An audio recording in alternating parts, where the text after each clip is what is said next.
1,000 years ago, scary creatures from the dark black abyss showed up in the world. But around the same time, special stones also appeared, giving people hope. With these stones, humans got powers to help them push back against the strange and scary creatures that had taken over their lands. After leveling up a few times, humans finally pushed the creatures back into the black abyss and took control of their areas again. From then on, China made its main city in the province at the spot with the 9 special stones. Every year, a waking up event happens where the protectors of people are picked from high school students. At the 53rd waking up event in Lintian City of the Stone Branch, the teacher explains that the scary creatures are still moving around inside the black abyss. He tells the students that their powers are needed to fully push the creatures away for good. With a loud yell, he says the stone will randomly give them a job based on their skills. He makes sure they know it does not matter if they get a fighting job or a daily life job, as long as they help the country grow. The students are already excited to take part in the event since they have been learning for the past 18 years. One wants to join a group where they get big pay without doing much real work. Another student tells him that it is not easy to get the fighter job because the chance of getting a fighting job in the school is only 50%. While they are all having fun, they see that our low-ranking main guy, Lin Tianhao, is busy sleeping. It seems Lin is the worst student in the school and they tease him, saying that getting a good job is the only thing that will change his useless future. Lin is the poorest student in his class, as he is last in the rankings. While they are busy teasing him, Lin is thinking about how he made it to the waking up event and what job he will get. A guy with no hair walks up to Lin, asking him what job he hopes to get. In truth, Lin says that he would like to get an S-level skill for a hidden job. The guy right away tells the others so they can all tease Lin for hoping too much. One of them tells Lin to stop hoping because it will be hard for him to get a daily life job, not to mention a fighting job. It seems if they go by the ratings, Lin is truly low rank. However, Lin believes in a big change as he thinks he might have a turnaround, just like the strong bird that rises from ashes. It turns out that he kind of moved into this world from another, and he believes another big change might happen to help him get a good job. The teacher soon calls Lin and his classmates to come to the stage for the event. A big guy, Wang Dong, walks up to the stage to get his job, and he is sure that he will get a good one. The teacher tells him that it takes no more than 5 seconds to get a job once they touch the stone. She tells Wang that it is normal for him to feel a bit sick during the whole thing. Wang Dong touches the big stone, and it right away gives off bright golden light, which is called the holy light. With this, Wang's waking up works and he gets the fighter job. Wang makes a fist pump for getting a good job, and on top of this, his skill is rated C. The teacher tells Wang Dong that C-level skill is seen as one of the best among normal people. Wang is told to go to the group center where he will find someone to teach him about his job. The girls are already excited with Wang Dong getting such a cool job as they ask him to take them with him when he goes into the dungeon. They all want to be around Wang Dong since he woke up in a fighter role, which gives steady pay. Wang Dong walks back to the students proudly holding his hand up. He bumps shoulders with Lin and uses the chance to say mean things to him. It seems Lin has always been picked on by Wang Dong, and now that he has woken up a fighter job, Lin knows that he is totally in trouble. Wang Dong's friends waste no time blaming Lin for bumping into Wang Dong. They plan to give him a hard time, but Wang Dong tells them to let it go since he is in a good mood. Lin wonders what job he would get since the stone was able to give a mean guy the fighter job. Just as he is wondering what job he is going to get, his rivals are also wondering the same thing. Lin is soon called to the stage while all eyes are on him. Lin reaches the stone and hopes that he wakes up to any job, even if it is a low-rank job. With worry in his mind, Lin touches the stone and this makes the bright golden light. However, this time around, it is brighter than before. This shocks him and everyone at the event. Lin wonders if his life is finally going to get the good turnaround that he has been hoping for. When the light finally goes away and everything calms down, the teacher checks his job and Lin is let down when he finds out that he woke up as a caller. His rivals right away start laughing because the caller job is seen as the most useless job of all jobs. It seems the caller job is a fighting job, but the training is quite costly, and the result of this is always average. Suddenly, a system shows up in front of him, telling him that he can get access to an SSS level skill if he ties himself to the Black Abyss leader. Lin takes the offer, and this starts the system, which will give him 1 SSS level skill every 10 levels. This basically tells him that he will be open to having 10 SSS level skills at level 100. His skill is pulled out, and he finds out that he has been given the skill Black Abyss offering. This is a skill that lets him change his called things with spirit power straight from the hot bad place. To make it more fun, the change called things can still gain points and level up through fights. However, this gives up his health points upper limit to directly level up a called thing and change it. Lin finds out that with this power, he does not need to fight as long as his called things are strong enough to do the fighting for him. He knows that he can easily raise his health points upper limit through gear in the future. He learns that every 100 health points given up will raise the called thing by 1 level. Since his current health points are 1,000, he plans to give up 900 and save 100 points for himself at least. This basically tells him that he can level up his called things right up to level 9 from the very start. Even though the skill looks strong, Lin believes that he needs to be careful when using it. He is lost in thought when the teacher walks up to him, telling him not to feel down since there are other choices for him, even though his job is useless. Lin thanks the teacher for her kind words with Lin, speaking with the sureness of someone who plans to make a difference in the world. The teacher thinks he has good plans, but the other students just tease him, telling him to go back home and think about his life. Lin walks among the teasers, making the choice that he is going to become a great caller who makes a difference. Lin returns home to his eager sister, who is ready to know what job Lin got. Lin says that he got the caller job, leaving his sister in shock since she also knows that the job is a low-rank job. Lin's sister gives him support and tells him not to think about it since she is going to have her own waking up next year. She believes that she will wake up a magic user job so as to keep her low-rank brother safe. Lin pushes her to the side, telling her that he is a strong caller who does not need anyone to keep him safe. His sister yells at him for picking on her and always treating her like a kid. Just then, Lin gets a message on his phone telling him that the students who got jobs should gather in class. Since he does not know what this is all about, he decides to leave it for later. Shortly after, Lin and the other woke-up people gather in the classroom where they are spoken to by their teacher. He says that 5 people got the fighting job, 8 people got the magic user job, 11 people became helpers, and 1 person became a caller. Wang Dong does not waste time pointing to Lin and calling his calling job a pretty useless one. Dong's friend agrees with him, saying getting such a job basically means the person's life is over. Since Lin's case is special, the teacher has a starting book about callers for him. Lin walks up to the front to get the book, and the teacher tells him that he is free to talk to him anytime if he runs into any problem. While getting the book, Lin sees that the dust on the book is a lot, meaning no one ever reads it because the caller job is low rank. The teacher then tells them that they have been gathered because the school wants to collect specific info on students who have gotten a job. The teacher tells his students to act right because the other classes will be there at the test. Soon, the students move out to the test spot. An overexcited student is the first to step up and show his power as a magic user. His power is quite good, and this gets him 73 points. Wang Dong also shows his fighter powers by cutting the ground, leaving a bright light. His good show of power gets him 89 points. The teachers praise him, making sure he knows that he is going to be first in the class with the score he just got. In no time, Lin is called forward to show his skills. He had learned some basic calling ways from the book he got from the teacher, but he had not tried any of them yet. However, he is ready to give it his all to make sure he does not mess up in front of his classmates and teachers. He opens his calling book and says some words. This right away causes a strong wind to hit the whole area, leaving everyone shocked. They are all curious to see the strong creature that Lin is about to call with his big power. When the smoke clears, everyone, including Lin, is shocked to see that he is called a slime. This starts another round of laughter for the students who cannot believe that after all the show that Lin just did, all he could call was a slime. They start saying mean things to him, telling him that slimes are basically useless against monsters because they are definitely going to get torn apart. Lin himself is let down as he cannot believe that he just called the least expected thing. The slime is at level 1 and the attack power is 9. For skills, the slime eats away and throws, but it has no calling gear. Lin compares the slime's attack power to a light touch because of how low it is. He is still worried about this when the teacher calls everyone's attention to his score. They are all expecting great things, but they are let down yet again as they see 9 points on the board. The teacher tries to lift Lin's spirit by telling him that 9 points are better than nothing. However, Lin asks the teacher if he can try the whole thing again. The teacher does not see anything wrong with this, and he tells Lin to go ahead. Lin then uses his SSS level skill, the Black Abyss Offering. The system tells him that the called creature will be forever changed if he goes ahead to use the Black Abyss Offering on it. Lin accepts the terms and goes on with 200 points. Behind him,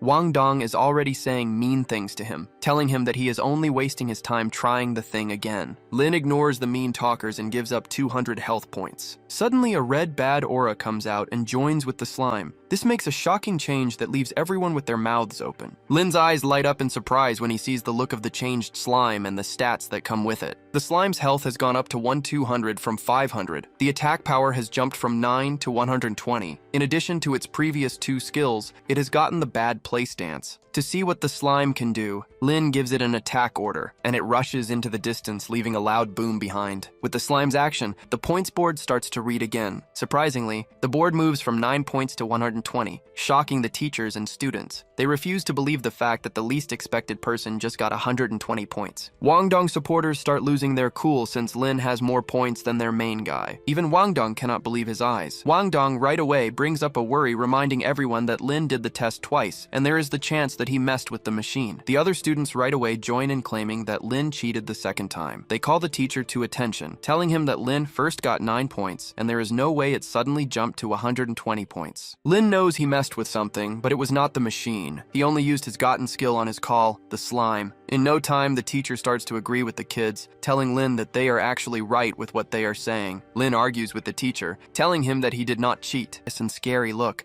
telling him that he can't get away from being low rank, even if he does the test a million times. Wang then tells his guys that it is time for them to head to the first level of the Dark Abyss. Lin hears this, and it comes to him that the first level of the Dark Abyss is a beginner's lower world area. Since they are all heading to the Dark Abyss, Lin thinks it is going to be a good idea for him to try out his changed slime. Experts show up to check out the machine, and with the level of damage done to the machine, they decide that the school has somehow managed to make another smart person. Suddenly, Lin runs into an old man who praises him for being a caller. Lin is totally confused by the unknown old man and just decides to go along with it. The old man then brings out a short stick and claims that it is a top-level caller staff. He tells Lin that he is willing to sell it to him for 300 gold coins. Lin is shocked to hear this since the only thing he sees is a short stick in front of him. He calls out the old man for trying to trick his smarts. The old man then tells Lin that he is only selling the supposed staff to him because there is a link between them. He claims he would not have thought about it if it were someone else. Lin grabs the stick and finds out that there is power flowing through it, and this shocks him. Since there is no info on callers or where he can buy gear related to calling, he decides to buy the short stick. Lin checks everything he has and it amounts to 92 gold coins. He truly asks the old man if he will be willing to sell the staff to him at a lower price. The old man tells Lin that he is ready to take 92 gold coins from him as a first payment. Lin is confused when he hears this, and the man explains more, telling him that the first payment will stop him from selling the staff to other people. However, he is willing to give him the staff if he is going to go to the deepest part of the first level Dark Abyss maze and bring him a treasure. Lin yells in upset, asking the old man if it is already too late for him to take back his words. To him, he has just gotten a side person's task. Lin learns that he is going to know what he is looking for when he reaches the deepest part of the maze.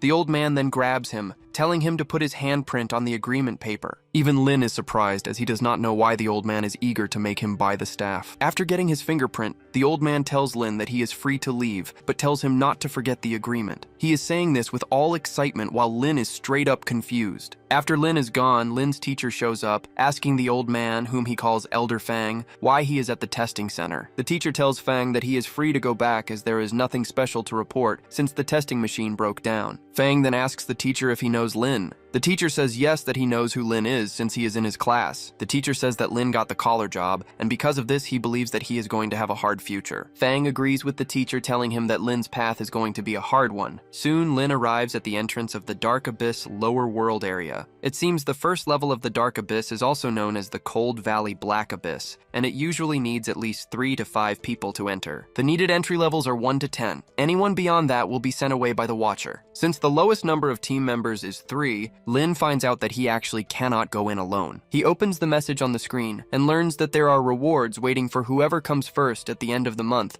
when it comes to handling the Black Abyss. For the old rankings, he saw Fang Changyun's name there, and he was given a newbie chest plate, which has some really good extras. Because of the rewards promised, Lin decides that he needs to fight his way to the top so he can get the first person spot. Lin's classmates soon see that he is at the entrance. They are shocked to see that a low-rank person like Lin is trying to take on the dungeon. Lin's mood right away drops when he finds out that he has to deal with the mean kids yet again. Wang Dong tells Lin to go home because he has no reason being at the Black Abyss since he is just a caller. Lin angrily tells his teasers that they should mind their own matters. Joe then reminds Lin that he should stop being proud because he needs to make a team to enter the Black Abyss.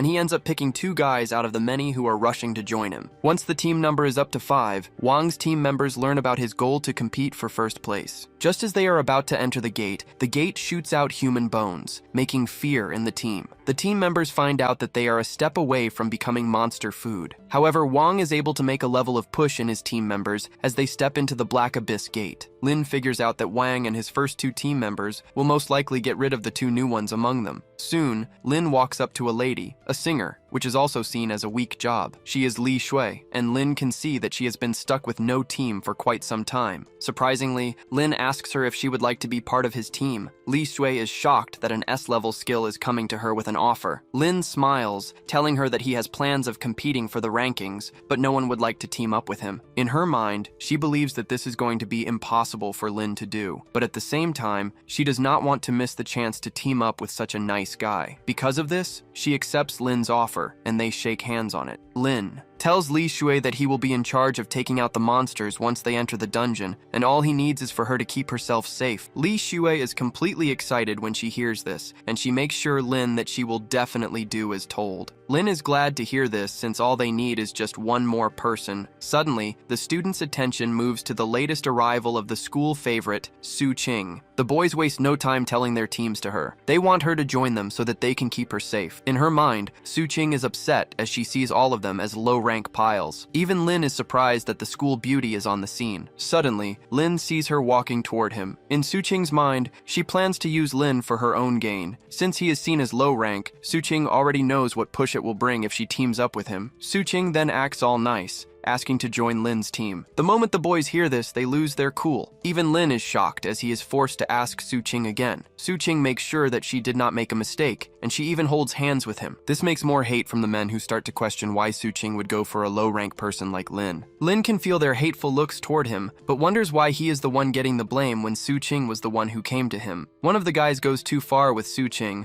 and with a harsh tone, she tells him to get lost. Without wasting any more time, Su Qing tells her team members that it is time for them to go to the Black Abyss. Before they enter the Black Abyss, Lin asks her why she decided to join the team. Su Qing proudly replies that she is competing for the top ranking, and because of this, she needs a bunch of low-ranking people with her. She is sure that she will be the talk of the town if she is able to lead the 2 worthless low-rank people to the first position. Lin and Li Shui cannot believe that they have just been called useless and low-rank. It suddenly comes to Lin that he has found himself in a team with 2 women. Li Shui is shocked that they are already entering the dungeon when they are just 3, and Su Qing says that they have no good person to join them. The 3 then step into the gate to find themselves inside the cold valley Black Abyss. The 3 admit that the dungeon is very cold. Even the warm clothes that Lin brought have no effect in the bad weather. Li Shui then says that she knows a low-level cold keep-away boost that might help them. She plays her tool to start the spell, and it lets out a warm feel on her and her team members. Su Qing smiles at this as she praises Li Shui for being useful. Lin then walks ahead, saying that they get a move on since they are aiming to reach the first position. Suddenly, they come across a beast with red eyes, which turns out to be a walking wolf. The beast is rated a normal grade monster with an attack power of 21. Su Qing steps forward, telling her teammates that the wolf is a low-level monster, and she is glad that the monster came at just the right time for her to practice. A blue feel swirls around her body as she changes, getting claws and teeth in the process. Su Qing finishes her change into her beast form, the small cat. She looks scary, and Lin finally gets to see the power of the nature user job in action. Without holding back, Su Qing jumps toward the wolf, ready to tear it apart. Su Qing cuts the wolf many times, lowering its health in the process, and Lin figures out that Su Qing's attacks have a slow hurt effect. Li Shui is impressed by Su Qing's show, and how she nicely took out the wolf without stress. For taking out the wolf, Su Qing gets the wolf skin, which is worth 20 gold coins per set, and wolf fangs, which is worth 10 gold coins per set. Su Qing then tells Li Shui that she will be giving her the items as a thank you gift for the cold keep-away boost she put on them. Li Shui smiles, making sure Su Qing that there is no need for this. With this, the team keeps on their trip through the Black Abyss. Soon, they come across a new set of wolves. Just like before, Su Qing rushes in straight on. She cuts the wolves all at once, taking them down. However, this takes a bit of a hit on her. She knows it is hard to take on a bunch of wolves at once, but at the same time, she does not want to lose the first position. Li Shui right away sees that Su Qing's arm is cut, and she asks her if she is fine because she can help with a low-level health spell. Su Bing rudely tells her that low-level skills will not help that much, and she tells her to save her mana. Su Qing reaches into her storage and pulls out a healing drink that she takes to bring herself back to the best state. The trip keeps on, But suddenly Su-Ching steps into a magic circle before seeing it. She gets thrown to the ground by the resulting boom. When the dust clears, they find out that they have managed to cross paths with a scary beast, the bad changed zombie. Even Su-Ching is forced to admit that things have gone wrong since they have suddenly come across a scary zombie. Li Shu says that the zombie is a top monster, and it has no reason showing up in the dungeon. Lin says that Su-Ching might have taken out too many walking wolves, which got the attention of the zombie. Suddenly, the zombie runs towards Su-Ching and hits her with its tool. Su-Ching fails to react because of the zombie's big speed, and she gets thrown backwards like she is nothing. Su-Ching hits the ground, breaking the ground on impact, but this leaves her totally out of action. The zombie walks toward her, aiming to finish her off while Li Shui screams at Lin, telling him that they need to help Su-Ching out. Just as the zombie is about to finish Su-Ching off with its big hammer, Lin calls his changed slime. The slime shows up right away, and Lin orders it to use the bad place dance skill. The slime takes the order, and at great speed it runs towards Su-Ching, grabbing her away from the zombie's path before it gets the chance to finish her off. The zombie hits the ground with its tool, shocked that there is no sign of the girl in the broken parts. Lin then tells Li Shui to take Su-Ching to the nearest fix zone while he takes care of the top zombie. Li Shui says yes to the order, but the zombie wastes no time running at Lin. Lin then orders the slime to use the slime throw skill. Excited, the slime jumps into the air and lets out slime liquid all over the zombie. After this, Lin orders the slime to use the bad place dance. Even with these two skills together, the zombie is barely hurt. Lin finds out that the top zombie has a high keep away to show, which is why they can only deal 50% hurt. Since the zombie is a problem, he decides that looking for another way to deal with it will be the best way forward. Suddenly, Lin finds out that the slime can actually melt the zombie's body. Because of this, Lin orders the slime to go for the zombie's ankles by putting together the bad place dance and the eat away slime. As usual, the slime excitedly takes the order, running toward the zombie's lower body. The zombie does not first figure out what is happening to it until it loses balance and falls to the ground. Meanwhile, Li Shui is busy putting healing magic on Su-Ching. Su-Ching slightly opens her eyes to see Lin taking on the zombie all by himself. Lin then tells the slime to go after the zombie's legs. The zombie tries to keep itself safe, but the slime's liquid covers it, leaving its health going down fast. In no time, the zombie is fully covered in the slime's eat-away liquid, thus taking it out. The system tells Lin that he has taken out the top bad changed zombie, and by this, he has gained 120 experience points. The zombie also drops some items: the body hammer, wolf skin, and wolf teeth, which are 10 pieces each. Lin also leveled up, and he is surprised that he got so many experience points, which can only be because he took down a strong monster. Li Sui is impressed by what she just saw, leaving her to ask if callers are usually as strong as Lin is. Su-Bing is also fully awake, and she tells Li Shui that it is not about Lin's job. Su-Ching easily figures out that Lin himself is very strong, even without his job or skills. Lin then walks up to her, asking her how she is feeling. Su-Ching tells our main guy that she is feeling better since it is just a small hurt. Li Shu then adds that her spell is helping Su-Ching, but they need to take a break. Su-Ching says no, reminding the two that they have to compete for the top spot, so they do not have the extra rest. Li Shui tries calling her attention to the fact that she is weak, but she says that she still has the strength to move. She gets on her feet to prove her point. She takes a few steps, but she starts shaking. Lin grabs her, reminding her that she will not be able to get the first position if she ends up out. Su-Ging finally sees some sense in what Lin is trying to tell her, and she agrees. They take a break. Lin points out that there is a cave nearby, and he says that they rest there for the night. Once they have set up camp in the cave, Lin tells the two to rest while he checks the area for danger. Before he finishes his words, Li Shui has fallen asleep because she used too much mana, leaving her totally tired. Lin and Su-Ching cannot believe that Li Shui just passed out in seconds. Lin then tells Su-Ching to also rest while he checks the area for danger. Su-Ging's face turns red while thanking Lin for saving her life. Lin looks at her oddly, and Su-Ching quickly tells the guy that she is actually a good person who thanks those who help her. Trying to hide how red her face had turned, she turned around to sleep, telling Lin that he should forget about what she said.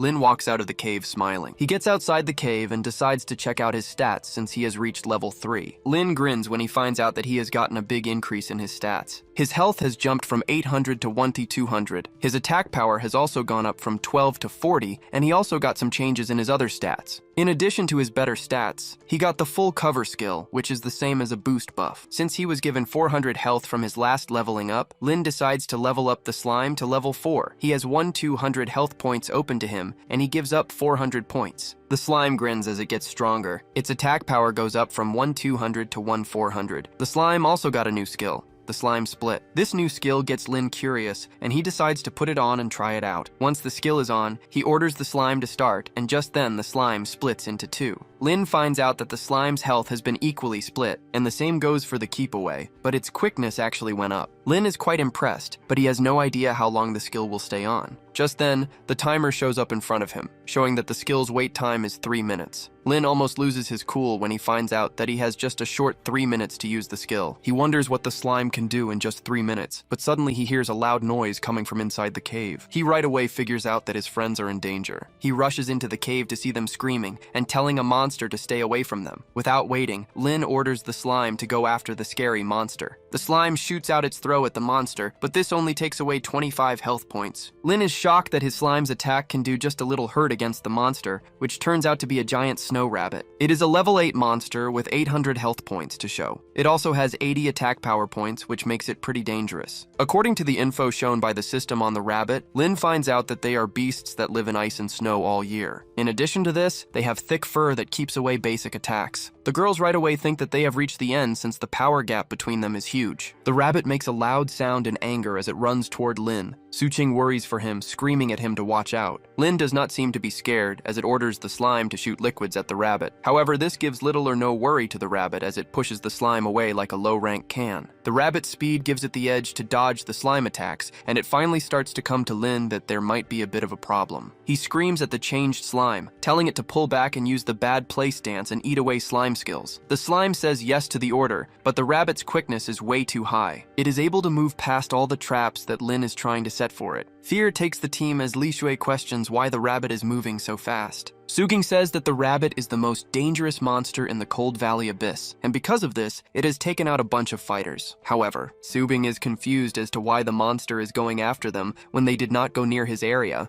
As if things are not bad enough yet, Lin finds out that the bad place dance is on wait time. He right away orders the slime to pull back to his spot. However, the rabbit catches the slime and pushes it into the ground. Li Shui sees this and moves in to help, while Su Qing screams at her to calm down. Li Shui picks up a rock and throws it at the rabbit's head. This finally changes the rabbit's attention from the slime to Li Shui. Li Shui gasps in fear when she finds out that she might be in big trouble. She screams in fear as the scary rabbit walks toward her. Li Shui reaches into her bag and grabs the first item her hand can grab. The item turns out to be a carrot, and she throws it at the rabbit. Surprisingly, the rabbit forgets about its scary side as it starts to eat the carrot just like normal rabbits. This is when it comes to Lin that the rabbit is only hungry. On the other hand, Su Qing is forced to question Li Shui's reason for carrying around carrots. Li Shu says that she brought the carrots with her since they are needed to bring food items for the task. After eating the first carrot, the rabbit turns around to look at the team in a mean way. This sends a cold feel down their spine, and Li Shui quickly throws the rabbit a bunch of carrots to keep it away from pushing them into pieces. While the rabbit is busy eating the carrots, Lin figures out that they are almost out of carrots, and they need to find a way to take out the rabbit before then. Lin then orders Li Shui to throw her bag to Su Qing. Su Qing is shocked when she hears this, but Li Shui does not even waste time before throwing the bag to her. The moment the bag gets into her hand, the rabbit turns its attention toward her. Subing screams at Lin, asking him if he has a plan for the rabbit. Subing right away changes into her beast form and runs away from the rabbit. Lin makes sure Su Qing has a plan, which he will use to take out the rabbit. The rabbit gets mad for failing to catch Su Qing after a few tries, making it make a loud sound in anger. After running around for a moment, Su Qing asks Lin what his plan is. Lin then points to the hardest part in the cave, telling Su Qing to lead the rabbit straight there. Right away, Lin says this. Suging figures out what he is trying to do. She heads straight for the set spot while the rabbit chases after her. In a normal beast way, Su Qing runs on fours while holding the carrot bag in her mouth. She makes sure to get very close to the wall before changing direction, making the rabbit head straight into the wall. The hit of hitting the wall takes a hit on the rabbit, and Lin orders the slime to do its thing. The slime then shows up above the rabbit, letting out its eat-away liquid on the rabbit. Lin grins like a bad guy when he finds out that he finally has the rabbit where he wants it. He then orders the slime to use the split skill and the slime throw skill to go after the annoying rabbit. Fear takes the rabbit as it finds out what is coming for it. The slime rains its earthed liquid down on the trapped rabbit, finally lowering its health and taking it out. This gives Lin 200 experience points and 100 experience points to reach the next level. Lin figures out that the slime will have hard times against a strong enemy. but he somehow has a way to get around a similar situation. Li Xue lets out a big breath of relief that they have taken out the slime since she thought she was going to end up out. On the other hand, Su Qing is still upset that Lin used her as bait to take down the rabbit. Lin scratches his head in a nervous way, telling Su Qing that she was the only one who was fast enough to move past the rabbit. Su Qing agrees with what Lin is saying, but she turns her anger to Li Xue, blaming her for bringing carrots into the black abyss, which led to the rabbit chasing them down. Li Xue tries to explain her actions, saying she was trying to give the team with dry food. However, Su Qing yells at her to take out the carrots. Li Xue is about to throw away the carrots, but Lin stops her. He points out the clear fact that the rabbits have given them more experience points than all the monsters that they have come across so far. He lets the team know that it will be much easier for them to level up if they can draw more snow rabbits into the cave and wipe them out. Since the need for clearing the Cold Valley Abyss is to take out the level 10 boss, he says that they get to the 4th level or above. Lin is currently at level 3 while the girls are at level 2 each. Li Xue understands the need to level, but she reminds Lin that they had a hard time dealing with just one rabbit. Lin puts on a bad smile, telling the girls that the last time they were the ones being chased, but this time around they are going to be the chasers. Su-Wing is also okay with Lin since she is aiming for the top spot, and she can't be going around looking for monsters when the monsters can come to them. She decides that it is time they start planning out their move. The team then places a carrot on the ground while hiding behind a rock. This soon draws a rabbit to the spot, but while the rabbit is busy eating, Lin and his teammates start a surprise attack. The three keep this up, and 3 hours later, Lin has reached level 5 while the girls make it to level 4 each. The girls are glad that they have been in the Black Abyss for just 5 hours, but they have leveled up really well. The first place record time was Fang, who cleared the Black Abyss in 8 hours. Li Xue then brings up the idea that they can actually break the record. Su-Bing is not sure since the Black Abyss boss is quite dangerous and will not just sit around while they send it away. Lin remembers that the guide told them that the Black Abyss boss is a zombie leader who commands wolves and the undead to attack its enemies. Lin does not think the boss will be hard to take out, but it will come down to a test of staying power in the end. Lin judges that they should be able to take down the boss in 2 hours or less with their current level and power. Li Xue then asks them what the plan is. Su-Ging says that they rest and Lin agrees to this, saying they should take a 30-minute break. Lin then levels up his slime, but he is not really happy with the fact that he has to lower his health to level up the slime. He figures out that he has to find another way to level up the slime when he gets back outside. Lin sees that he did not get new skills and his stats did not go up as much. Lin can only hope that the boss fight is not long. Suddenly, they hear a loud noise outside the cave getting their attention. They rush outside to see a unicorn standing in the distance. The unicorn turns out to be a hidden boss, which is also level 10. However, it seems to be dangerous as it shows off 120 attack power points. For its skills, it has the Running Thorn, the Soul Cleaning Song, the Stomping Run, and the Dropping Star. It seems the unicorn is a good and pure creature that uses the Black Abyss as its resting spot. The unicorn's job is to keep the creatures in the Black Abyss from being bothered. And whenever it feels like the balance of life is being messed with, it shows up to take care of the problem. Sweat runs down Lin's face when he finds out that they are going up against an actual unicorn. Lin thinks of himself as a lucky person to have run into the hidden boss, but at the same time, he figures out that he needs to be careful since the stats are much stronger than the original boss zombie leader. The slime looks at the unicorn with so much worry while waiting to go after it. Just then, the unicorn uses one of its skills to put Lin and his teammates in a trance. This affects Lin's mind state, and he starts saying good things about the unicorn's nice look while walking forward without aim. It turns out that the unicorn is leading Lin and his teammates down into a hole to fall and end up out. The slime moves into action and sinks its hold into Lin's leg to pull him back to real life. Lin opens his eyes wondering why the slime held him until he sees where he is heading. Lin turns around to see the girls almost at the edge of the drop. Just as they are about to step off the drop, Lin rushes over to grab them. He pulls them back, helping them to get their senses back. The three then hide behind a rock to check their situation. The girls wonder why they are being gone after by a unicorn when the Black Abyss boss is supposed to be a zombie leader. Lin says that the unicorn's job is to keep the creatures in the Black Abyss, and because they have wiped out a few rabbits, it has seen them as dangerous. Li Xue finds out that the unicorn did not come after them when they were taking out the bad changed wolves and the zombies because they are no longer living things. Unlike the rabbits, Su Qing says that they were supposed to follow the dungeon guide and take out monsters on their way to finally reach the dungeon boss. Su Qing never thought they would run into into a hidden boss, which is more dangerous than the dungeon's original boss. Suging comes to the sad truth that they are probably going to end up out at the hands of the unicorn. Li Shui starts crying, saying that they run away because she does not want to end up out. Lin lets the girls know that there is no way out for them because the unicorn already has its eyes on them for taking out the snow rabbits. Li Shui blames herself for bringing carrots on the task when they could have just taken out zombies to finally reach the final boss. However, they are about to end up out because of a mistake that she made. Lin then pats her on the shoulder, telling her to stop saying low-rank things because they were able to level up thanks to the unplanned choice that she made. He tells Li Shui that they finally have a chance to clear the dungeon, as long as they are able to take down the unicorn. Lin gets on his feet to act cool, while telling the girls that he will keep them safe against the final boss. Suqing is not ready to let Lin take her spotlight, and she gets up to show some level of sureness, telling Lin that she is not afraid of a simple unicorn. She even acts in charge, telling Lin and Li Shui not to hold her back when going after the boss. Li Shui is happy to see the level of sureness coming out of them,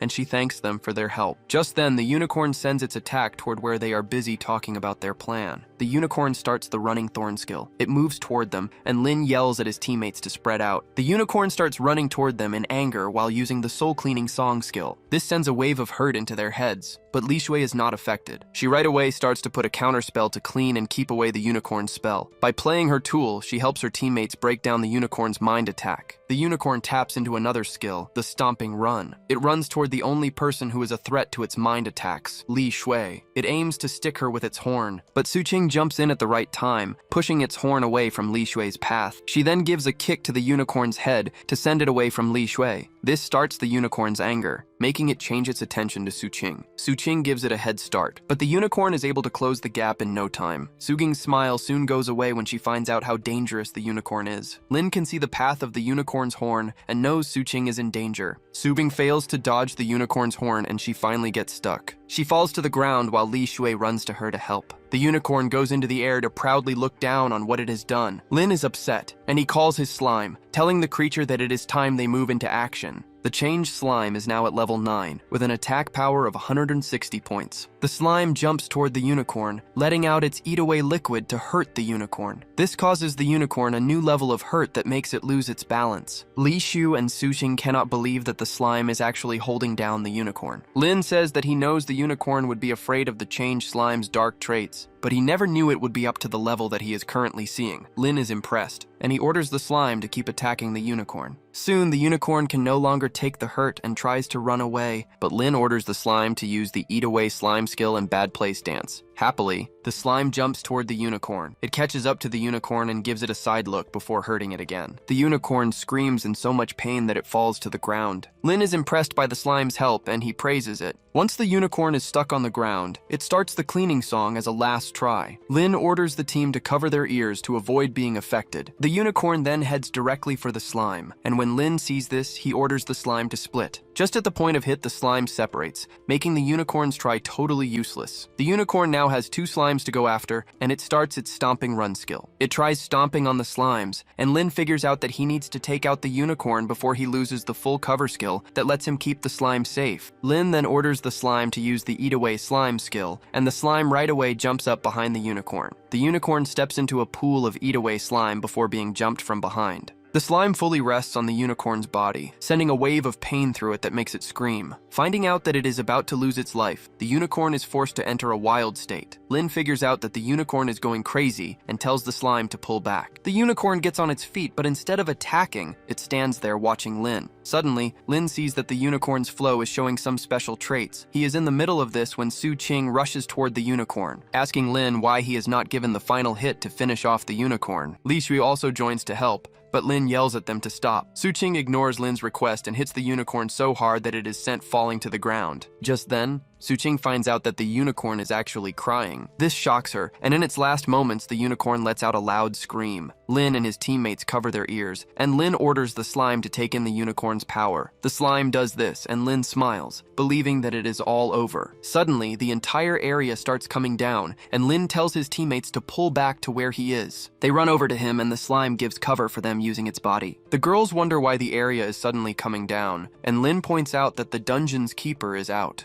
Because of this, the magic holding the dungeon has started losing its effect. Just then, Lin orders the slime to keep the unicorn's body safe. The slime takes the order, covering the unicorn with its entire body to keep it safe. Soon, the mountain stops falling. Lin then says that they check out the unicorn's body. Suqing is confused as she has no idea what is happening. Lin then says that the unicorn's flow has healing traits, and because it came in contact with the ground, it started healing. Suqing wastes no time saying that they finish off the unicorn so that they can leave the dungeon, but Lin stops her, telling her that they can't take it out yet. Suqing wonders why Lin is stopping her from taking out the unicorn. Li Shu sees that something is wrong with the unicorn, shocking Suqing that she is taking Lin's side. Lin wonders what the unicorn is trying to give to them, and it suddenly lets off a huge scream. This gets Suqing's attention to ending the unicorn, but Lin still stops her. Suqing scolds Lin, telling him not to stop her again. Lin then sees that there is a bump in the unicorn's tummy. Suddenly, a horn bursts through the unicorn's belly. Soon, a baby unicorn shows up from inside the unicorn. Suqing thinks that the boss unicorn has the power to come back itself. As usual, she gets ready to end the unicorn before anything else. She goes at the unicorn, but Lin jumps to keep the unicorn safe and stop Suqing from acting too fast. Suqing ends up cutting Lin on the face and the flow spills on the baby unicorn's horn. Suqing is still yelling at Lin for acting so fast when Lin gets the message that he has made a deal with the baby unicorn. Everyone is shocked to see a bright green light behind them. The baby unicorn changes into pure light and goes into Lin's mind. Lin checks the unicorn's stats and it is still pretty low, which makes sense for a baby unicorn. Lin is glad that his guess about the unicorn trying to keep its baby safe was right. Lin is happy that he now has 2 calls. Suddenly, the surroundings start to shake again, making the ground crack. Suqing and Li Shu make a run for it, but they turn around to see Lin standing above the mother unicorn. Lin bows beside the unicorn, making sure that he is going to take care of its baby. The message comes in that Lin has taken out the unicorn, and he is given a bunch of items too. In addition to this, he broke the record for clearing the dungeon. The ground keeps shaking and gets worse than before. Suqing and Li Shu yell at him to get a move on, but before he can move, the ground under him falls in and he falls in. His teammates are scared, but while falling to his end, the system asks him if he is ready to leave the dungeon, and he quickly taps the yes choice. A pixel light shows up on Lin and his teammates' bodies, and in no time they find themselves outside the dungeon. Subin right away walks over to him, grabbing him by the shirt, while Lin tells to calm down. Meanwhile, the other fighters have gotten the message that the rankings will be changing since there is a new record breaker in town. This leaves them wondering because the leaderboard has not changed in years. Some say that it might be Lin, but they quickly throw away the thought, saying there is no way a low rank like Lin will break Fang's record. Just then, the gate starts to glow, showing that someone is stepping out. Someone asks Lin and his teammates if they were the ones who broke the record, but his friend scolds him, telling him that Lin is a nobody. He says Lin and his friends must have been forced to leave the dungeon. Subing is upset when she hears this and she tries going off at the guys, but Lin and Li Shui hold her back since they are already used to being made fun of by people. Wang Dong and his team finally step out of the dungeon. He looks at Lin in the usual way he looks at him. He makes it clear that he was not expecting low rank like him to actually make it out of the dungeon alive. Wang then sees that Suqing is with Lin, and he wonders why a beauty star is with a piece of low rank like Lin. Wang's friend backs him, but Suqing just tells them to get lost while adding a bit of mean words to it. This gets the dude upset, but Wang tells him to back off. Wang then asks Lin if he can now see the gap between them, but Lin laughs, asking him what low-rank gap he is talking about. Wang lets his feelings get the better of him as usual, and he grabs Lin by the shirt, yelling at him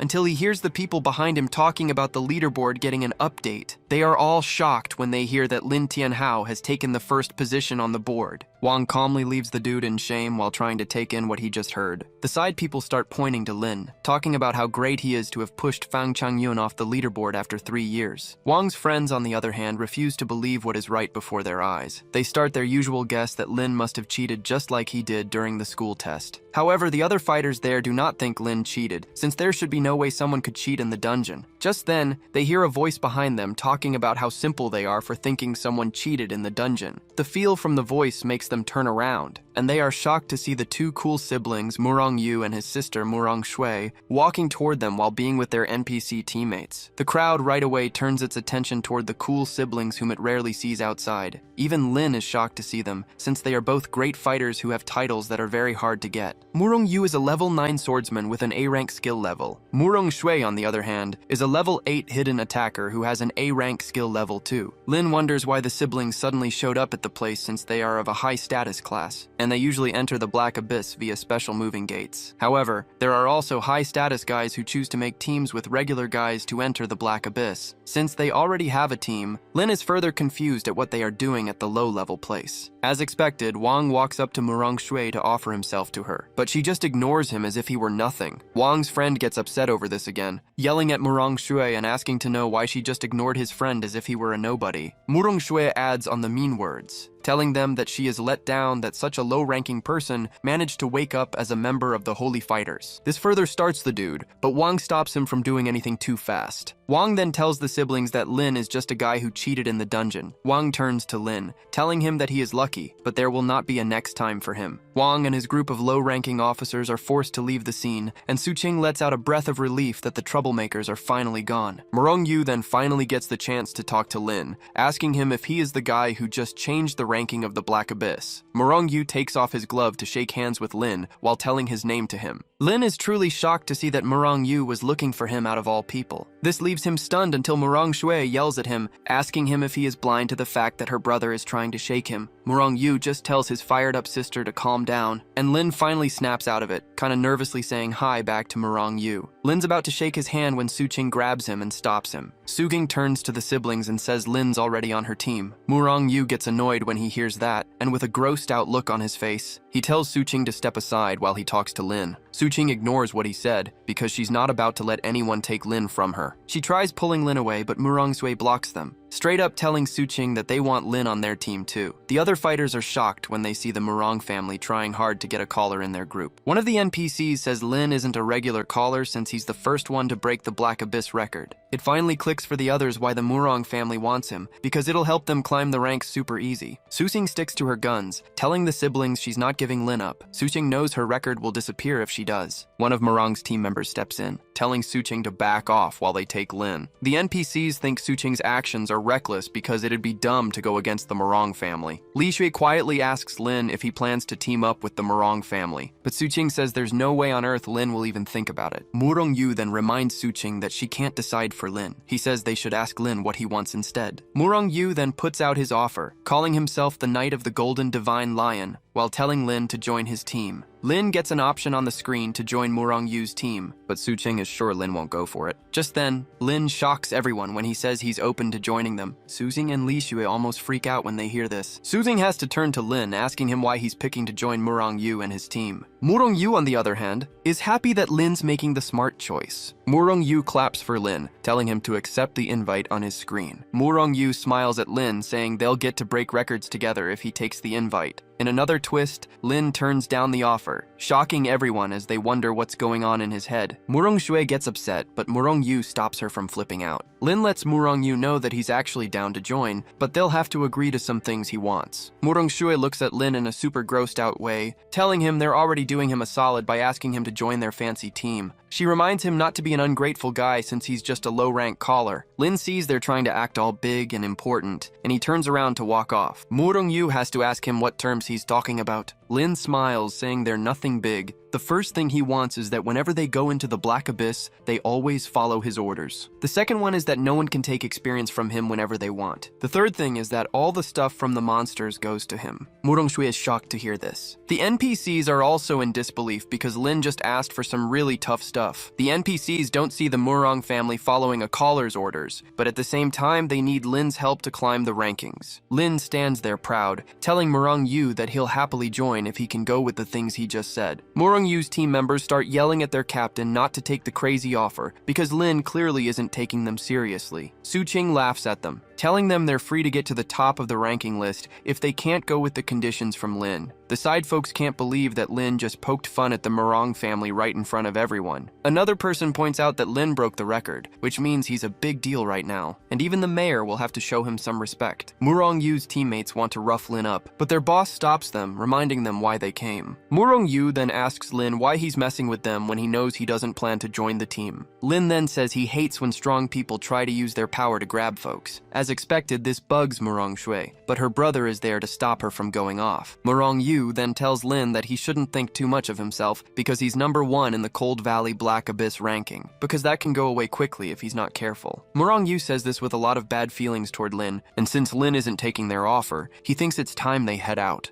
Sugeng laughs at them, telling them to leave in shame. However, Morongjue is super upset that they got embarrassed, and she promises to give Lin a hard time later. Lin stretches like he doesn't care, and he tells his teammates that they need to go into the Black Abyss again so they can hit level 10. Lin suddenly feels something bad toward him. He turns around to see the girls' scary faces looking down on him, telling him how lucky he is that he didn't join Morong's team. Lin can tell what's coming, and he tells the girls to listen to what he has to say first. However, they ignore his request and give him a good whopping reward for making them worry. After they're done messing him up, Suqing says they restock and meet up later. Since he has an hour left before they go into the Black Abyss again, Lin decides to head into the woods. Because he was able to take down the unicorn, he got a ton of experience, which pushed him to level 6. Since he doesn't know the skills of the unicorn he got, he decides to call it. He starts the calling gate, and this lets out a bright white-blue light. But when everything clears, nothing shows up. Lin is scared when he can't find his call. The system then tells him that the calling didn't work, telling him to check the call status. He wonders what's going on, and the system asks him if he's ready to hatch his call because it's not hatched yet. Lin hits the yes button, and the system lets him know that he'll have to wait 3 days for the unicorn to be ready. This shocks Lin, but he knows he has no choice but to wait. He then decides to check the stuff he got too. He's told to open the finish chest where he'll randomly get gear. He opens the chest and gets mail. The mail turns out to be the history record gift pack. He opens it and finds a congratulatory message along with a title, The Fastest Man. Lin is confused by the title of The Fastest Man, but since he's not ready to think hard about it, he just forgets it and decides to check the gift pack. He's told to open it so he can get a random high-level Black Abyss gear, material, or potion. Without waiting, he opens it. 2 packs show up in front of him, and he decides to check what's inside the finish chest first. Inside the finish chest, he finds a keeper armor, which works for all jobs. This gives a boost in stats, and it also gives 50 experience points when used. Lin is happy with what the armor gives, and he decides to check what's inside the box. He opens it to find a silver grade necklace, shocking him. The necklace is called the Ice Necklace, and it gives a bunch of boosts for the user. Lin can't believe he got a silver grade gear right away. It seems gear is ranked into 9 levels. There's the no grade, bronze grade, silver grade, gold grade, platinum grade, diamond grade, radiant grade, legendary grade, and divine grade. Lin smiles at the stuff, and he figures he has heaven on his side. Excited, Lin right away puts on the armor. This joins with his body, and Lin sees that having gear makes a big difference. His status panel has also gotten longer from getting several stat points. However, he only has 2 skill points. He decides to use one of his skill points without thinking twice. He upgrades his full cover skill from level 1 straight to level 3. This is the skill that lets him keep his so-called beast safe, and with the upgrade, it uses less spirit power. Lin is glad he can do this as it'll save him time clearing the dungeons. Lin then decides to level up the slime. He gets the offer that he can push his slime 6 levels ahead. Lin is shocked to see this, and he right away gets curious about it since there's no description. Still, he takes the offer, and this cuts his health points in half. The giving up works, and the slime starts to change. This lets out a huge energy blast that makes Lin cover his eyes. Lin is left shocked when the process is done, and he sees a human-like slime in front of him. Meanwhile, Subing has gotten to the entrance of the Black Abyss since it's time for them to go in again, but Lin is nowhere. She wonders where the guy is, and Li Jue tells her that she can check his spot on the team panel. Subing then opens the panel, and she's surprised to see that he's in the woods. She wonders what the guy is doing in the woods, and she says they go find him. In the woods, Lin is still trying to keep his shock low as he looks at the human-like slime in front of him with round and full parts on her chest. Lin wonders why the slime isn't wearing any clothes, but before he knows it, the slime jumps into his arms. She knocks him to the ground in excitement, while rubbing all of her soft parts on Lin. Lin's face turns red, but he gets himself under control. He grabs the slime, telling her that she can't get a reaction from him no matter how much she tries. Lin goes into his storage and pulls out a dress for the slime to wear. The slime takes it and soaks it up instead of putting it on. This is when Lin sees that he's dealing with a baby slime. Lin can't believe he's somehow become a dad to one of his calls. He finally sees that the slime can use pro gear because it's now in a human form. Lin then decides it's time he checks the status of the advanced slime. The slime has gotten a huge boost in stats as her health points have jumped from 1600 to 2700. Her attack power has also gone up to 205, while she has 2 new skills, the Acid Rain and the Bad Place Hug. The Acid Rain is an Area 1, and the Bad Place Hug is a single target attack skill. The Acid Rain lets the slime throw a part of her body to make clouds, letting out highly eat away acid rain on a targeted spot to cause ongoing hurt. And for the Bad Place Hug, the target will get ongoing hurt once the slime grabs them. Lin is impressed by the skills as he can't wait to try them out. On the other hand, Suqing and Li Wei are still tracking him down, while wondering what he's doing so deep in the forest. They finally find him, and Suqing sees Lin hugging a girl from what she sees. She right away yells at Lin, asking him what he's doing. Lin is shocked to see the two, asking them why they're in the woods.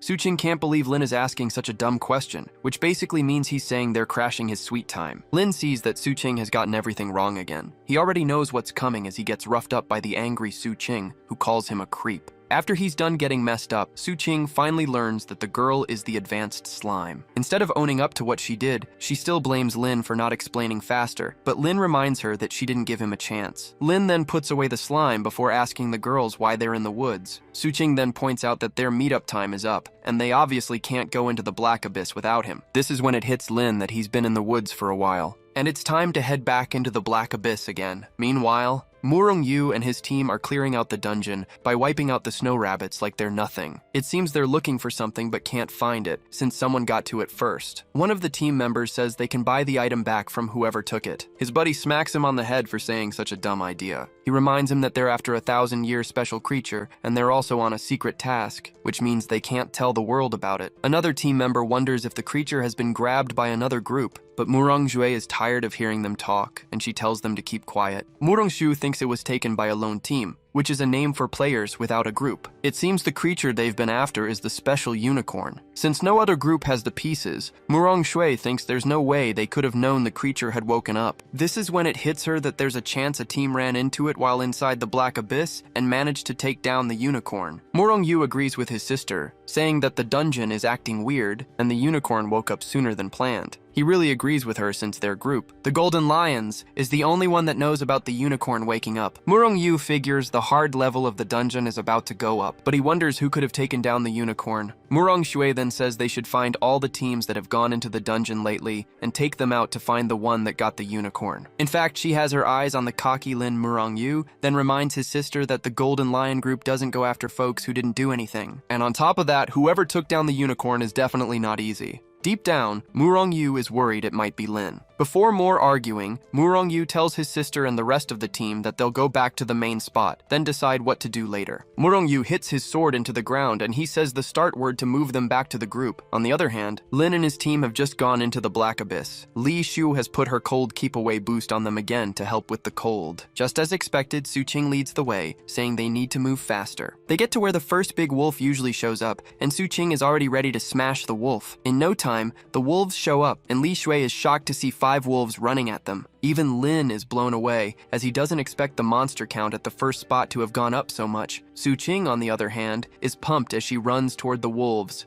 ready to tear them apart. She calls on Li Shui for boosts, and the lady says she's got her back. Using her tool, she lets out a strong sound wave that messes with the wolves' hearing, giving Suching the chance to cut through them like nothing. She deals big hurt just from one slash, and she confidently wipes out the wolves, leaving Lin impressed. He sees that Suching has gotten so many upgrades that have made her even more dangerous. Suvin decides to pose as the wolves' stuff drips down her hand, while talking about how she'll confidently take down her foes no matter how many. On the other hand, Lin is still trying to figure out why there are more wolves at the start, but he knows the next spot will confirm what he thinks. When they get to the next spot, Lin can clearly see something's off. Suching tells Li Shui to keep boosting her up so she can take on more monsters. Suddenly, the ground under them starts to shake. Li Shu freaks out, but Suching tells her to calm down. Just then, they spot movement from under the snow. A scary zombie shows up from under, but it's not the only zombie. It turns out to be 2, and just behind them, big wolves and a big wolf king also show up. Lin sees that the monsters were hiding under the snow, and somehow they've got them in a trap setup. Li Shu starts to freak out as she asks her friends what they should do. Lin then says that the attacks aren't random like before. He starts to think the monsters have gotten smart, and just then, one of the zombies tries to smash the girls with its hammer, but Suching gets them out of the danger area. They fall to the ground, but Suching says they get back up quickly. Lin and the zombies look at each other like old enemies, while wolves run at him from behind. The girls scream in fear, thinking they're done for, but Lin decides to wait till the last second to get boosts. He lets out his call and brings out the changed slime. Meanwhile, those outside have seen something's wrong with the dungeon. The ground is shaking,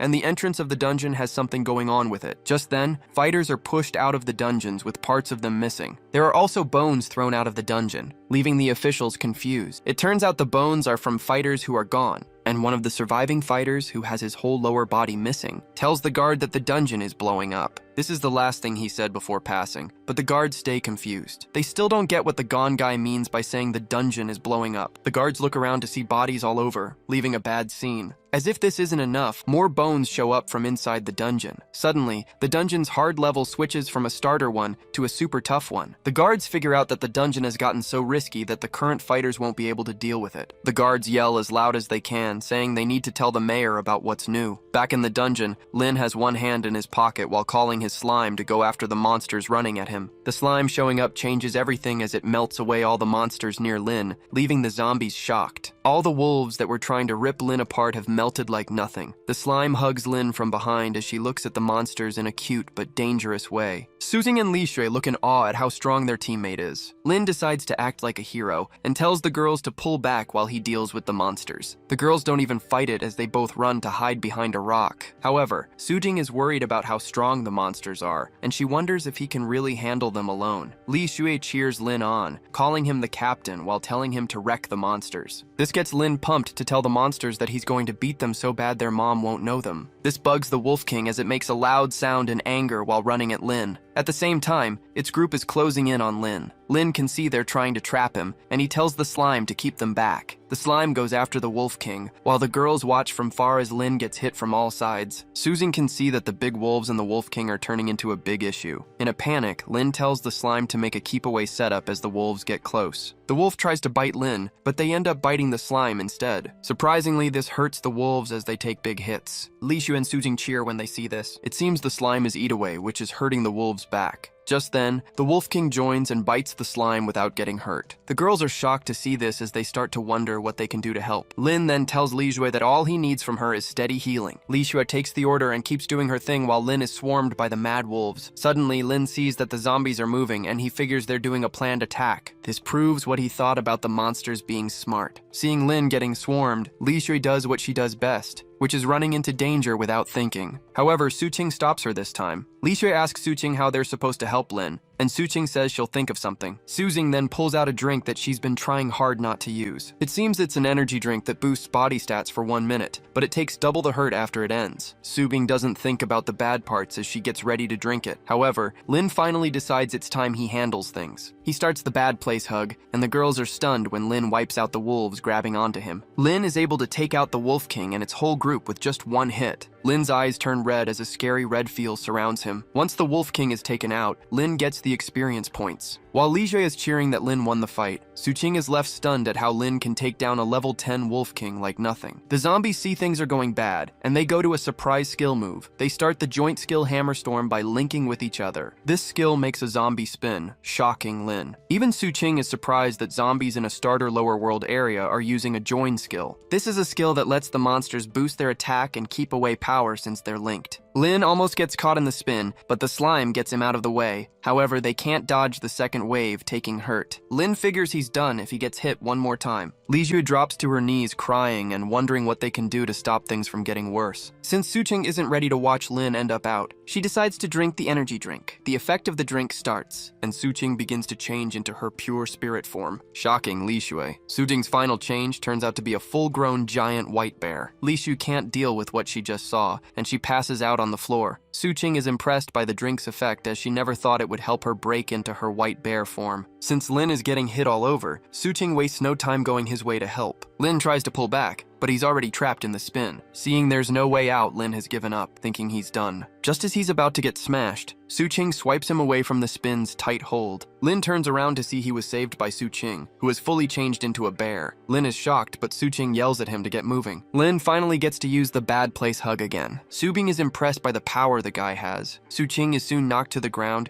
and she sees the zombies are about to use the join skill again. She screams and gets Lin's attention to this. Lin isn't ready to let the zombie use the join skill again. As he lets out the bad place hug on it, he grabs the zombie, putting so much force on it that it bursts. Suqing cheers the win, and Lin says Suqing is the real star because she showed up at the right time, or he would have been gone. Just then, the double bad effect of the drink starts. The double bad hits Suqing and right away drops her health points to the last 10. She falls to the ground and Lin runs to her to check. She coughs up stuff and Lin sees Suqing has almost no health points left. He pulls out a drink and gives it to her to help her get strength back. Lin lets out a big breath of relief when he sees Suqing has gotten out of the bad state. However, he accidentally touches her soft parts while helping her. Lin knows what he's touching and this starts his nose flow. Suging turns around to see Lin flowing from his nose and right away figures something's wrong. When she finally sees she's bare, she gives Lin a big hit while calling him a no-shame guy. Suging puts clothes on again and looks down at Lin with a strong look. She says she'll end Lin if he ever tells anyone about what he saw. She grabs his shirt while yelling at him to show how serious it is. Lin can't believe Suching is actually shy, and for his own good, he tells Suching he didn't see anything. Subing leaves Lin, but from her cold look, Lin can see the girl is super serious. Subing then says they will check on Li Shui. Lin, on the other hand, is still promising, telling Suching he'll take the bright picture he saw to his end. They run back to where Li Shui is to see she's still sleeping. Lin can't believe Li Shui had the nerve to sleep through everything they just went through. Lin finally wakes her, and when she opens her eyes, she starts begging not to be eaten. Lin can't believe how silly she is because she definitely wouldn't be alive if a monster wanted to eat her. Suging tells Li Shui she has nothing to worry about since all the monsters are taken care of. Li Shui finally calms when she hears this, and she jumps to hug Lin. Li Shui is glad her friends are alive, and Lin says their luck is because Suching showed up at the right time to help him. Li Shui then says they should talk about what they want to do. Lin points out that the dungeon seems to have gotten harder, and Suching agrees, saying the number of monsters has gone up. Plus, they've gotten stronger than before too. Li Shui then asks what their plan is, and Lin says they leave the dungeon for now. The girls agree since there's no point in risking their lives when everyone's on the same page. Lin tries to exit the dungeon, but he suddenly gets hit with the block. This is when they see the dungeon's hard level has gone up from starter to super tough level. A cold feel runs down Li Shui's body as she sees they might be done. However, Suching is cool as always. She tells Li Shui there's no need to be scared since the dungeon only upped its hard level, not its level. She's pretty sure they can still clear it, and Lin agrees. Li Shui is still worried, as she says they're going to have a hard time with the dungeon boss when the low-level monsters are already giving them trouble. Suching then says they get to level 10 before freaking out. Lin and Suching are both on level 8, while Li Shui is on level 6. Soon, Suching asks Li Shui to come with her. Li Shui is shocked they're not staying together, and Lin explains that going separate means they don't share experience points, and they'll level up faster. Li Shui finally gets why they are splitting up, and she says they'll meet back once they've all leveled. Li Shui follows Suching, while Lin is left to level on his own. 1 hour later, Lin has taken out many monsters and jumped to level 10, even though he's wiped out. It seems the starter lower world area doesn't let players go past level 10. However, Lin figures he can up the level of his calls without limits. The only bad part is he needs to give some health points to level up his call. He checks the slime stats and sees the boost increase is slow, and he wonders if this is because of his job. Lin checks his own stats too, and he's gotten a boost in overall stats. His health points are now over 2,000, but his attack power is still under 100. Lin figures life would be easier if he could speed up the hatching of the unicorn. He pulls out the caller book to see if there's a way. Surprisingly, there is a way to tweak it and make hatching faster. He's about to try when he hears a loud bang far away, showing the dungeon boss has woken. Li Shui and Sujing find themselves in the spot where the boss woke. It comes from under the snow, and this makes Li Shui lose balance. She falls to the ground and almost gets smashed by the boss's spiked club, but Suching pulls her out of danger. However, they can't get far from the boss's big weapon. Suging starts her beast form to brace for the hit from the coming weapon. She and Li Shui are thrown far, but Lin gets there just in time to catch them with the slime. He runs to check on them, and Suching says she can't feel her left hand. The boss finally steps out from under the snow looking super scary. Lin can easily see the boss is very strong, and it even looks human. It's a scary monster with 30,000 health points. Suching then tells Lin to run because there's no way he can take the boss. However, Lin stands to face the boss, telling Suching there's no way out for them. Lin is counting on them still being in a starter lower world area, even if up to super tough hard level. Lin knows the core on the zombie's chest is the way to take it out, and once they shatter it, they have nothing to fear. The zombie boss points at Lin and his teammates so his zombie helpers can go after them. Lin quickly tells the slime to start the bad place dance skill. The slime takes out the low-level zombies and wolves before going for the big boss. Lin starts the full cover skill to make sure the slime is safe. The slime then splits into two to try to trap the zombie boss. The slime tries to take the zombie's ankles, but to Lin's big surprise, the slime gets smashed into the ground. Before the zombie boss can hit it again, Lin yells at the slime to come back to him. Lin is worried as he sees the slime isn't a match for the zombie boss. As if things aren't bad enough, the zombie boss calls a new undead to fight for him. Seeing his only tool has no effect on the zombie boss, Lin decides to try the speed spell he saw in the book earlier. Lin has to stay still while he says the chant. The wolves see this as the best time to eat him. They jump at him, and just as they're about to rip him, Suching saves him, cutting down the zombies. This takes a big hit on Suching, who was already weak. She coughs up stuff as she falls to the ground. Since nothing else stops it, the zombie boss raises his arms to finish Lin and Suching. Lin has given up because there's no way to stop the attack. Suddenly, a keep-away feeling shows up over him and Suqing, shielding them from the zombies' attack. The keep-away seems to come from Li Shui, who tells Lin to do what he needs quickly because her keep-away feeling is weak and won't last long. Lin keeps his chant, hoping to get it done before they're wiped. Soon, the zombie boss breaks the keep-away feel, letting out a shockwave that throws Li Shui to the ground. The egg is hatching, and the slime isn't about to let the zombie mess it up. The slime wraps around the zombie's wrist to stop it from swinging its big arms. Thankfully, Lin pulls off the spell at the last second. The egg hatches, leaving a bright light that almost blinds the zombie boss. The unicorn comes from the egg, and this makes the zombie boss madder as it screams at the team. Suqing sees what's up with the zombie boss and figures it's about to go to the second stage of power. She tells Lin to run, but instead, Lin counts on the unicorn. The unicorn then gathers some light energy in its horn. Just then, the zombie boss is suddenly covered in ice, stopping its movement and leaving the core on its chest open. The unicorn aims at the core and shoots the energy from its horn. This goes right into the core and shatters it, finally taking out the zombie boss. Suqing's face lights up in shock as she can't believe a zombie boss with 30,000 health points was taken out in one hit. Even Lin is shocked at what the unicorn can do. Lin pats the unicorn, thanking it for taking out the zombie boss. The slime jumps behind Lin too, and Lin knows she wants praise. Lin praises her, saying she did her best because he would have been gone if she hadn't stopped the zombies' movement. Lin then walks to the girls, asking if they're okay. Suqing talks about how she's impressed Lin saved her life again. She then says she's surprised a level 1 called Beast could take down the zombie boss. Lin agrees, saying he never thought the unicorn's hurt would be so high to take out the zombie boss. Suqing then says the zombie leader is a dark-type monster, and the unicorn is a light and frost beast. Because of this, it could deal such high damage to the zombie boss. The system then says congrats for taking out the zombie boss and clearing the starter lower world area with super tough hard level. It seems they'll get double normal rewards because it's a super tough hard level. They're also getting rewards for clearing the dungeon in record time and for one-hitting the zombie boss. The team is told their rewards will go out each. Just then, Lin finds himself in a mind space where he's told he got the gear, the Purgatory Soul Box. The attack and keep away on the gear are negative, even though it's legendary gear. Lin finally reads the gear description, and he learns that after taking out an enemy, he can seal their soul, which he can later call to fight for him. It seems he can also attach the soul of the gone to any of his called creatures. Lin still doesn't get what this fully means, and suddenly the Purgatory Soul Box grabs the soul of the zombie boss. Lin grins when he sees he can collect souls. Even after the fight ends, Lin opens his eyes back to the normal world to see a wolf running at him. The wolf pushes him to the ground, and when he sees the wolf is Suqing, this shocks him. Suqing laughs at him, asking if he was scared. Lin says he was scared because he thought they were getting hit by another monster. He then asks Suqing how she turned into a wolf when she was a spirit cat. Suqing grins at Lin, saying he's not the only one who got hidden gear as a reward. Suqing then shows Lin her necklace called the Phoenix Feather. It's epic gear, but made special for druid folks. It gives double attack and speed for Suqing. Lin can't believe his eyes when he sees this and figures Suqing's reward is better than his. The gear also lets Suqing use the power of the Frost Wolf. She also has 2 other effects that let her turn into a brown bear and a phoenix. Lin is more into the Phoenix Warrior, but Suqing says she has no clue what it's about. However, she has no plans to use it without care since there are bad effects. Plus, she can't use it now since the fight is over. The two finally turn around to see a purple magic hat on Li Shui's head. Plus, there's a mini fairy-like thing following the hat. Suqing and Lin are both confused when they see this, but Li Shui just excitedly tells them she now has power to keep them safe. Li Shu says the hat is the new gear dropped for her, and it seems pretty strong. The gear is called the Cyclone's Magic Hat, which is a radiant grade gear. It seems it's a set that includes a magic hat, which Li Shui already has, a robe, and a necklace. Lin is surprised because he's never heard of the Cyclone. Suqing also says she hasn't heard of it, but she plans to ask the teacher once they get back to school. For the hat's always-on effect, it calls a guardian spirit that makes all her magic 3 times stronger, but the other 2 effects are still locked. Lin looks at the fairy-like thing and figures that it's the Cyclone. Lin is super impressed by the always-on effect of the Cyclone since it seems crazy strong. Seeing this again, Lin decides the box he got is junk. Lin then pats the unicorn, thanking it for saving them right on time. Li Ju sits down to pet the unicorn, while she won't let Suqing touch the unicorn's soft body. Before they start arguing and scrapping over the unicorn, Lin says it's time to head back to the entrance so they can figure out why the dungeon's hard level suddenly jumped. Lin finally gets to leave the dungeon and they get to the entrance. The fighters at the entrance are all wowed by the pretty lady in front of them. Lin is confused about who they're talking about until he turns around to see a gorgeous, stunning lady with long blue hair. Even Lin loses it and gets a nosebleed. The beautiful lady turns out to be the unicorn's human form. Meanwhile, the teacher gets word that someone came out of the dungeon. The teacher first thinks there are more losses, but the messenger says it's the opposite. The teacher is shocked to hear this, and just then the message comes in saying congrats to Lin and his teammates for clearing the dungeon. The unicorn tries to get closer to Lin, but Lin says no. However, the unicorn doesn't take no and moves over to her master. Li Shui then gets Su Qing attention to what's going on. Being the strict one, she roughs Lin up again and calls him no shame. After she's done messing him up, Li Shui helps put a healing spell on him. Lin thanks Li Shui for being nice while Su Qing is just mean. Suddenly, they feel a bad feeling walking toward them. The person turns out to be the school principal, Feng Yun. Lin wonders why the principal is there, while Su Qing lets him know his plans aren't good. While Lin and Su Qing are still trying to figure things out, innocent Li Shui is already calling the principal. Just then, weird figures show up behind them and pull them into the nearby woods before the principal can get to them. This turns out to be Lin's teacher, and he shushes the three, telling them to be quiet before they get spotted. Su Bing gets ready to fight, but Lin tells her to chill, saying the guy is his teacher. Lin then asks the teacher why he suddenly grabbed them from everyone. The teacher says a lot of people ended up out in the dungeon, and everyone's pointing at Lin. Lin is shocked when he hears this, and the teacher asks if he made a deal with the unicorn inside the dungeon, and Lin says yes, but he's surprised how the teacher knows. The teacher takes a deep breath when he hears yes, and deep down thinks about old man Feng, and figures the old man really messed him up. Suddenly, the teacher grabs Lin, saying he's done. They're still thinking what to do when the principal and his group show up behind them. The principal orders his guys to grab the kids, but the teacher asks for a reason why the kids are getting taken when they're clearly school students. It seems the teacher and principal know each other as senior and junior students. The principal then says he's kicking Lin and his classmates out of school. This shocks the three, but the principal says it again in case they didn't believe the first time. Su Ging mad asks the principal why he's kicking them out, but he gives no real reason other than he's the principal. Lin is bummed the principal is kicking them out without even checking things. The teacher backs Lin, telling the principal he can't just grab people without reason. He then adds Lin is an S-rank talent, which they don't get every day. He asks the principal if he's really okay losing Lin, but the principal tells the teacher he can't get why he has to take Lin and his friends. Just then, a weird feeling shows up, and when they turn, it seems to be a small lady with a butler and a fighter. The lady walks to Lin, talking about how impressed she is that he's the caller who cleared the dungeon. Lin has no clue who the small lady is, and he quietly asks her by calling her little sister. But this bugs her. She yells out, saying she's Jing Yao, daughter of the DuPont royal family. It seems the little lady is a princess. Lin takes a second to think and says he has no idea who the DuPont royal family is. The principal then tells the princess he already has the suspects held and wants to take them, but Jing Yao says no need. Lucy says she has a gift for a Black Abyss move scroll, because they're planning to take the kids into the Black Abyss. The teacher is shocked when he hears this. It seems he knows about the 100-year hidden lower world area, the Rift Valley Black Abyss, which is supposed to show up soon, but he never thought the royal family already had the scroll. The teacher then says the dungeon is for levels 20 to 50, and since Lin and his teammates aren't there yet, they'll definitely end up out if they go in. Jing Yao ignores the teacher and turns to Lin and his friends, telling them to join her trip team into the dungeon. As expected, Lin turns down the offer, saying he's not interested. The principal then adds that Lin and his friends are students in his school, and he has to bring them back. The princess yells at the principal for cutting in, and Lucy reminds the principal he just kicked the students out. The principal tries to fight this, saying before the kick-out is done, the kids are still his students. With a scary feeling, Lucy asks the principal if he's going against a royal order. The principal feels the bad vibe from the lady, and this makes him sweat in fear, and then reminds Lin he'll have a lot of eyes on him because he just cleared a lower world area that's a super tough hard level. Lin can already see the principal and his team ready to grab him. Just then, Su Qing says she'd like to join the princess. Lin is shocked to hear this, and Su Qing explains to him. She lets him know staying means they'll get caught, but she's ready to change it by joining the royal trip. The princess then turns to Lin, asking what he plans. The teacher tries telling Lin not to go because he might end up out in the dungeon. Lin finally gives his answer, saying he's ready to go. Once Lin joins, Li Hui has no choice but to join too. The princess laughs as she wins the fight. Lucy then turns to the principal, telling him to back off and let the students go. The principal then tells his guys to stand down, but the teacher yells at him not to let the kids go. The principal reminds the teacher he just stopped him from taking them earlier, and now he wants him to take them from the princess. He basically tells the teacher to decide, and lets him know the kids are on their own now. The fighter with the princess then says his name is Captain Zuo Sheng.